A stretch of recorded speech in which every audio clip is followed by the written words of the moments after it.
متاع وقت اور کاروان علم، ایسے لوگوں کی باتیں جنہوں نے وقت و علم کی قیمت کو جانا۔ پروڈیوسر ندا نعیم، پیشکش رفا انسٹیٹیوٹ آف میڈیا سائنسز۔ بسم اللہ الرحمن الرحیم۔ سامعین السلام علیکم ورحمۃ اللہ وبرکاتہ۔ پروگرام متاع وقت اور کاروان علم کے ساتھ ذوالقرنین حیدر ایک مرتبہ پھر حاضر خدمت ہے، اور ہم پچھلے پروگرامز میں امام بخاری رحمۃ اللہ علیہ کی زندگی پر کچھ تبصرہ آپ کے ساتھ کر چکے ہیں۔ آج کے پروگرام میں انشاءاللہ ہم امام بخاری رحمۃ اللہ علیہ کی زندگی پر کچھ مزید روشنی ڈالیں گے، اور آپ حضرات کے سامنے امام بخاری رحمۃ اللہ علیہ کی زندگی کے کچھ واقعات اور کچھ یادیں آپ کے ساتھ شیئر کریں گے۔ امام بخاری رحمۃ اللہ علیہ کی زندگی کے بارے میں جیسے ہم نے پچھلے پروگرام میں بھی بات کی تھی کہ اللہ تعالیٰ نے ان کو ایک بہت بڑا حافظہ دیا ہوا تھا، اور بہت ذہین تھے ماشاءاللہ، اور کئی ہزار احادیث ان کو ان کے اسناد کے زبانی یاد تھیں۔ تو جب اللہ تعالیٰ ایک شخص کو اتنا بڑا مقام عطا فرماتے ہیں تو اس کو مختلف موقعوں پر آزماتے بھی ہیں، اور اس کے صبر و برداشت اور تحمل کا امتحان بھی لیتے ہیں۔ امام بخاری رحمۃ اللہ علیہ کے ساتھ بھی کچھ اسی طرح معاملہ تھا۔ امام بخاری رحمۃ اللہ علیہ پر بھی آزمائشیں آئیں، اور اللہ تعالیٰ نے ان سے سرخرو بھی ان کو کیا، اور وہ اس آزمائش پر پورے اترے۔ اور یہ ہم بھی جانتے ہیں کہ جب کوئی شخص کوئی مقام پاتا ہے، چاہے وہ علمی مقام ہو اس کے پاس یا کوئی دنیاوی مقام ہو، تو جہاں اس کے چاہنے والے ہوتے ہیں وہاں اس کے ساتھ اس کے حاسدین بھی ہوتے ہیں۔ جہاں لوگ اس کی تقلید کرتے ہیں وہاں لوگ اس کے پیچھے بھی پڑ جاتے ہیں، اور اس کو طرح طرح سے مشکلات کا سامنا کرنا پڑ جاتا ہے، اور اس کو آزمائشوں کا سامنا کرنا پڑ جاتا ہے۔ امام بخاری رحمۃ اللہ علیہ کے ساتھ بھی یہی معاملہ تھا کہ جہاں ایک طرف تو سارے عالم ان کے سامنے سر جھکا کے اور ان کے سامنے زانوی تلمس طے کر کے علمی حدیث حاصل کرنے کے لیے آتا تھا، اور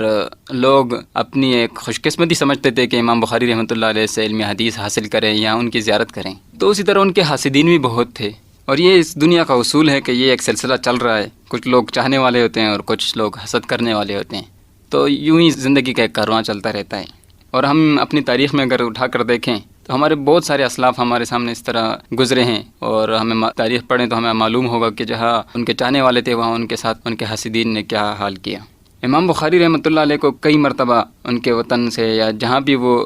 گئے علم پھیلانے کے لیے، علمی حدیث پھیلانے کے لیے، تو وہاں سے ان کو جلا وطن کیا گیا، شہر سے نکال دیا گیا، اور بہت سے مسائل میں ان کے ساتھ بڑی مشکلات سامنے آئیں، ان کے سامنے آئیں، جیسے مسئلہ رضاعت اور خلق قرآن وغیرہ میں آپ کو بہت تکالیف پہنچائی گئیں۔ اسی طرح کا ایک واقعہ آپ کے سامنے عرض کرتا چلوں کہ امام بخاری رحمۃ اللہ علیہ آخری عمر میں بخارا میں ہی مقیم ہو گئے تھے اپنے شہر میں۔ وہاں کے جو امیر تھے ان کا نام تھا خالد زحلی، انہوں نے آپ سے کہا کہ آپ میرے گھر آ کر میرے بچوں کو علمی حدیث پڑھایا کریں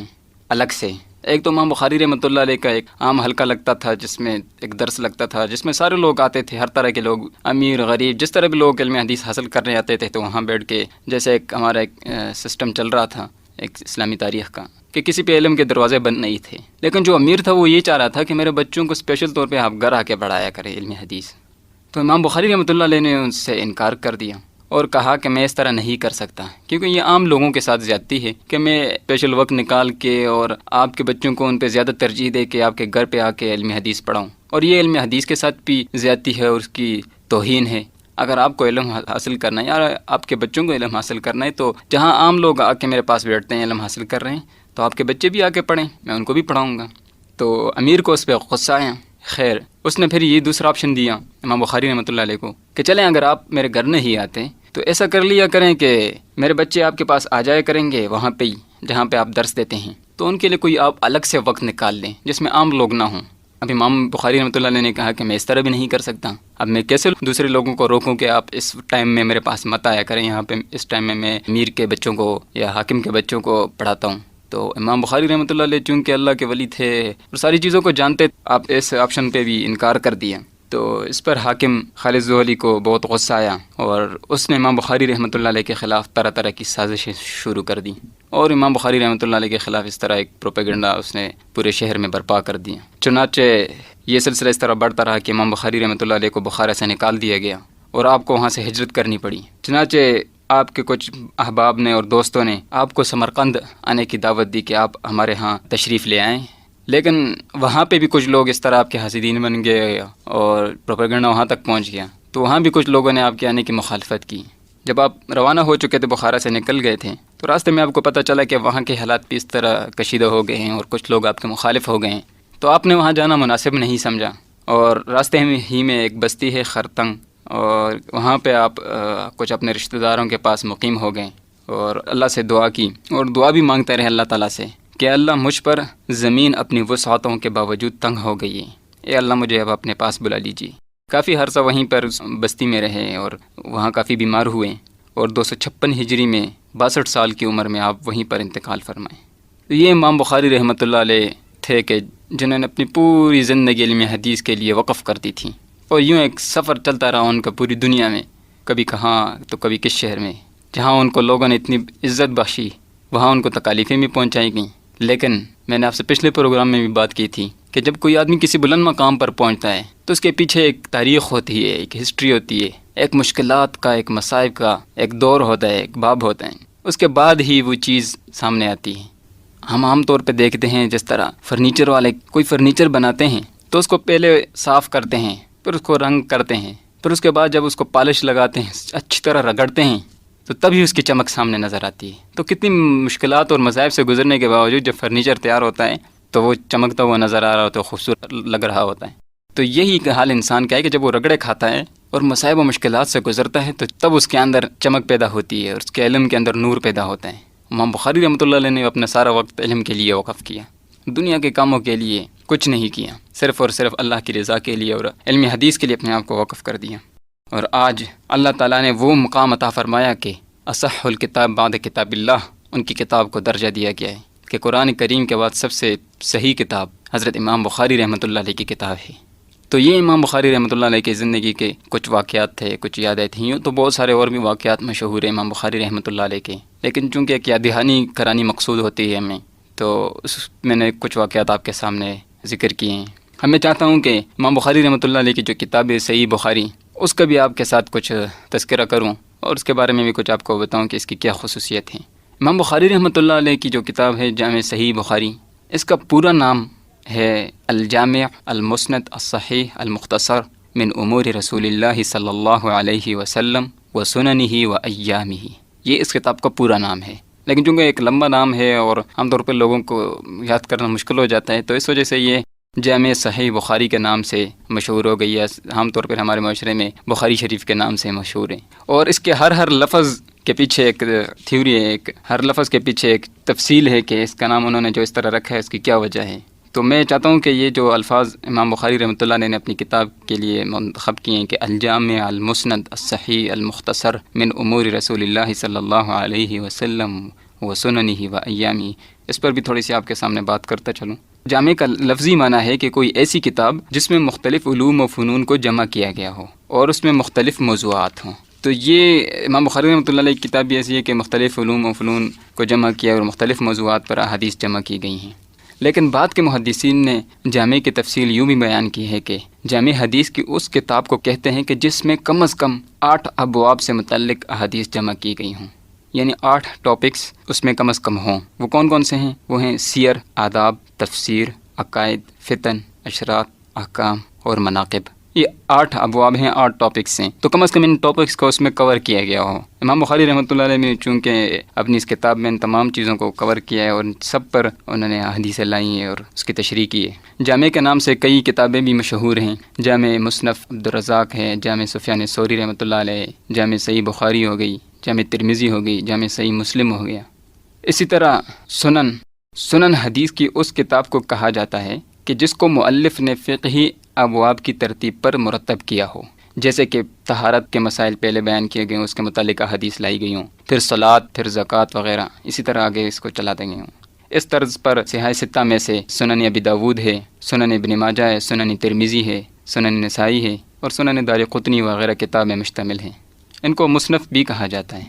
تیسری قسم مسند ہے۔ مسند حدیث کی وہ کتاب ہوتی ہے کہ جس میں صحابہ کرام رضی اللہ تعالی عنہ کی ترتیب کو مد نظر رکھا گیا ہو۔ مثلا حضرت ابوبکر صدیق رضی اللہ تعالی عنہ سے جو احادیث مروی ہوں ان کو ایک ساتھ جمع کر دیا گیا ہو اور ایک ساتھ ذکر کر دیا گیا ہو۔ اسی طرح پھر حضرت عمر رضی اللہ تعالیٰ عنہ سے جو احادیث مروی ہوں ان کو ایک ساتھ جمع کر کے ذکر کر دیا گیا ہو، اور اسی طرح آخر تک، جیسے کہ مسند امام احمد بن حنبل رحمۃ اللہ علیہ، مسند ابو داود رحمۃ اللہ علیہ اور اس طرح دیگر کتابیں۔ چوتھی قسم معجم ہے۔ یہ حدیث کی وہ کتاب ہوتی ہے جس میں احادیث کوئی بھی محدث اپنے شیوخ سے نقل کردہ تمام احادیث کو ایک جگہ جمع کرتا ہے، یعنی کوئی بھی محدث اپنے استاد اپنے شیخ سے جو حدیثیں سنتا ہے اس کو ایک ساتھ جمع کر دیتا ہے، اس ایک ساتھ نقل کر دیتا ہے۔ عام طور پر معجم حروف تہجی کے اعتبار سے ہوتے ہیں، جیسے کہ معجم الطبرانی، معجم الصغیر، معجم الاوسط اور معجم الکبیر وغیرہ کتابیں جو ہیں۔ پانچویں قسم مستدرک ہے۔ مستدرک وہ حدیث کی کتاب ہوتی ہے جو کسی دوسری حدیث کی کتاب کو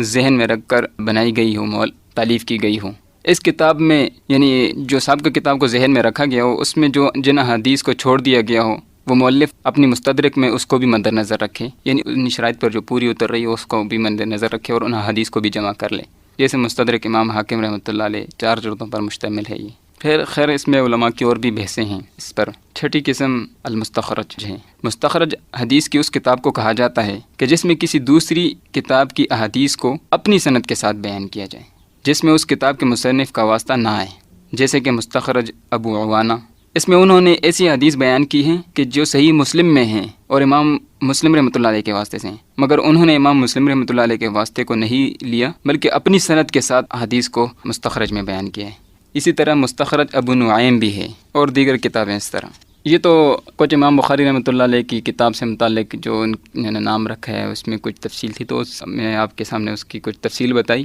اب امام بخاری رحمۃ اللہ علیہ کی جو کتاب ہے صحیح بخاری، یہ امام بخاری رحمۃ اللہ علیہ نے کیوں لکھی ہے، اس پر تھوڑی سی بات کر لیتے ہیں۔ امام بخاری رحمۃ اللہ علیہ کا زمانہ 3 صدی ہجری کا ابتدائی زمانہ ہے،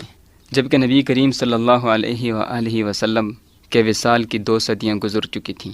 اور احادیث کی تدوین کا کام تو بڑے پیمانے پر صحابہ نے بھی اپنے اپنے طور پہ کیا، اور مختلف نسخے انہوں نے جمع کیے، جو بھی احادیث ان کے پاس تھی انہوں نے اس کو محفوظ کر لیا تھا۔ خیر یہ ایک طویل بحث ہے۔ چنانچہ تابعین کے دور میں باقاعدہ احادیث کی تالیف کا آغاز ہوا اور بہت ساری کتابیں بنائی گئیں اور اس طرح جمع کی گئیں، مثلا مصنف عبدالرزاق وغیرہ کی کتابیں بن گئی تھیں اس وقت۔ اسحاق بن راہویہ جو امام بخاری رحمۃ اللہ علیہ کے اساتذہ میں سے ہیں، جن کو اسحاق بن ابراہیم بھی کہا جاتا ہے، ان کی خود لکھی ہوئی مسند اسحاق بن راہویہ بھی ہے۔ ایک دن انہوں نے امام بخاری رحمۃ اللہ علیہ کے سامنے اس خواہش کا اظہار کیا کہ احادیث کی کوئی ایسی کتاب ہونی چاہیے کہ جس میں صرف صحیح اور مرفوع احادیث جمع ہوں، اس کے علاوہ کوئی حدیثیں نہ ہوں، یعنی جس میں صحیح اور مرفوع احادیثوں کو جمع کیا جائے اور باقی حدیث جو ضعیف وغیرہ ہیں ان کو چھوڑ دیا جائے۔ امام بخاری رحمۃ اللہ علیہ نے یہ بات سنی تو ان کے دل میں یہ داعیہ پیدا ہوا کہ انشاءاللہ العزیز میں یہ کام کروں گا، اور اس فکر میں لگ گئے، کیونکہ علم حدیث کے طالب علم بھی تھے، شوق بھی تھا، ذوق بھی تھا، کئی ہزار حدیثیں ان کو یاد بھی تھیں۔ تو ایک دن اسی طرح سو گئے تو خواب میں نبی کریم صلی اللہ علیہ وآلہ وسلم کی زیارت نصیب ہوئی۔ تو دیکھا خواب میں کہ امام بخاری رحمۃ اللہ علیہ نبی کریم صلی اللہ علیہ وآلہ وسلم کے سامنے پنکھا جل رہے ہیں، اس انداز سے کہ کوئی مکھی قریب نہ آئے، جس طرح کہ ہم دیکھ دیں کہ پرانے بادشاہوں کے سامنے پنکھا لے کے ان کے سامنے اسے جلا کرتے تھے۔ تو خواب کی تعبیر واضح تھی کہ نبی کریم صلی اللہ علیہ وسلم کے پاس کوئی مکھی نہ آنے پائے، یعنی آپ صلی اللہ علیہ وسلم سے منسوب کوئی ایسی چیز آپ کے قریب نہ آئے۔ تو آپ نے اس تعبیر کو دیکھا اور سمجھ گئے کہ نبی کریم صلی اللہ علیہ وسلم کی طرف جو منسوب غیر حقیقی باتیں ہیں ان کو چھوڑ دیا جائے، اور جو صحیح احادیث اور مرفوع احادیث ہیں ان کو جمع کر لیا جائے۔ چنانچہ آپ نے یہ کام شروع کیا اور مسجد حرام سے صحیح بخاری کی ابتدا کی، اور 16 سال کے طویل عرصے میں آپ نے اپنی کتاب صحیح بخاری مکمل کی۔ یہ بہت بڑا ایک طویل زمانہ ہے سامعین، 16 سال کی عمر کچھ کم نہیں ہوتی کہ اپنی 16 سال کی زندگی انہوں نے صرف اس کتاب کے لیے وقف کی۔ اور کتاب کس طرح لکھی ہے سامعین، وہ بھی میں آپ کے سامنے شیئر کرنا چاہوں گا آپ کے ساتھ، کہ انہوں نے یہ کتاب کس طرح لکھی اور کس طرح احادیث جمع کی ہیں اور اس کے لیے کیا طریقے اختیار کیے۔ علماء فرماتے ہیں کہ ہر حدیث کو لکھنے سے قبل امام بخاری رحمۃ اللہ علیہ غسل کیا کرتے تھے، 2 رکعت نفل پڑھتے تھے اور استخارہ کیا کرتے تھے، اور اللہ سے دعا مانگتے تھے کہ اس حدیث کو لکھوں یا نہ لکھوں۔ جب اطمینان ہو جاتا تھا، دل مطمئن ہو جاتا تھا، تو تب اس کو لکھ لیتے تھے، اور اگر دل مطمئن نہ ہوتا تو چھوڑ دیتے تھے۔ تو سامعین یہ ان لوگوں کی شان ہے کہ حدیث کی کتنی قدر کیا کرتے تھے اور کیا اہمیت تھی ان کے دل میں، کہ ہر حدیث کو لکھنے سے قبل 2 غسل کر کے 2 رکعت نفل پڑھ کے اللہ سے دعا کر کے پھر اس کے بعد لکھتے تھے، اور 6 لاکھ احادیث میں سے اپنی یہ کتاب لکھی، اور یہ احادیث منتخب کی صحیح بخاری کی جو ہیں 6 لاکھ احادیث میں سے۔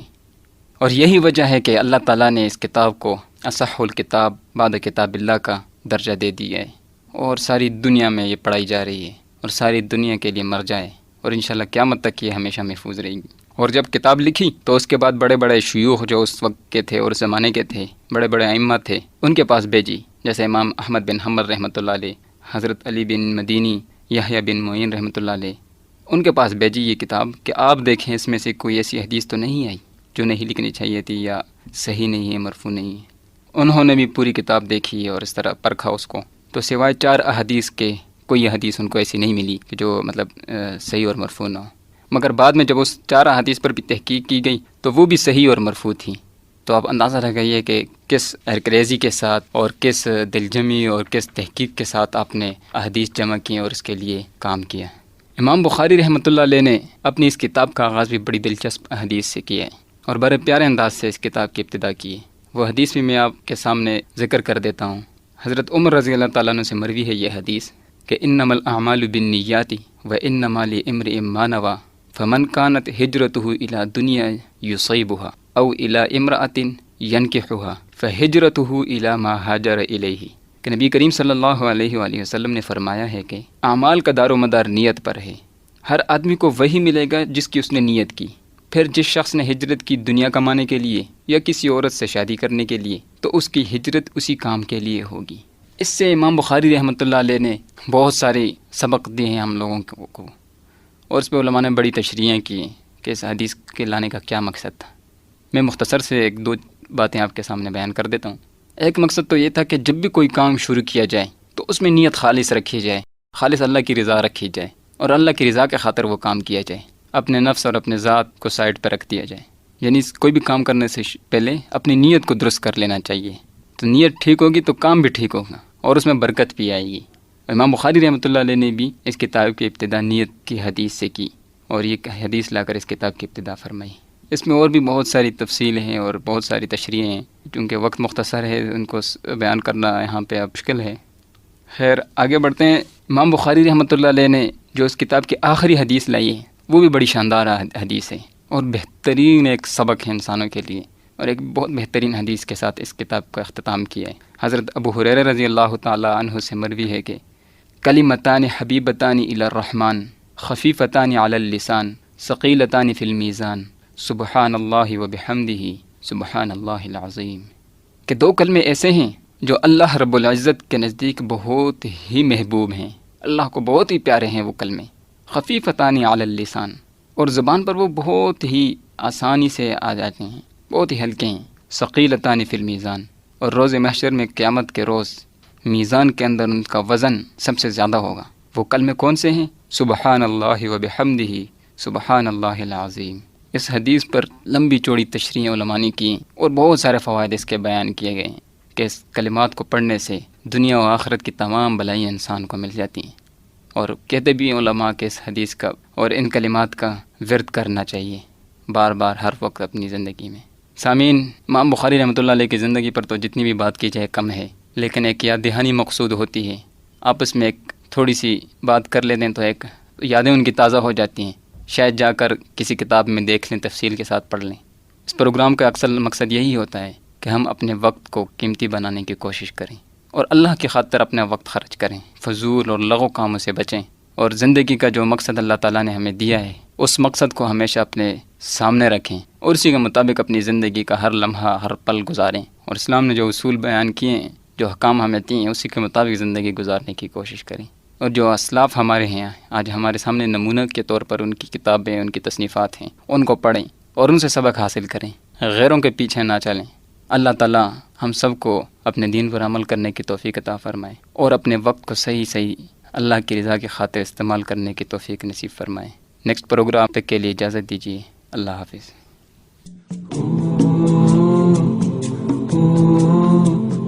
ابھی آپ سن رہے تھے پروگرام متاع وقت اور کاروان علم، جس کے لیے ہمارے ساتھ تعاون کیا تھا RCIB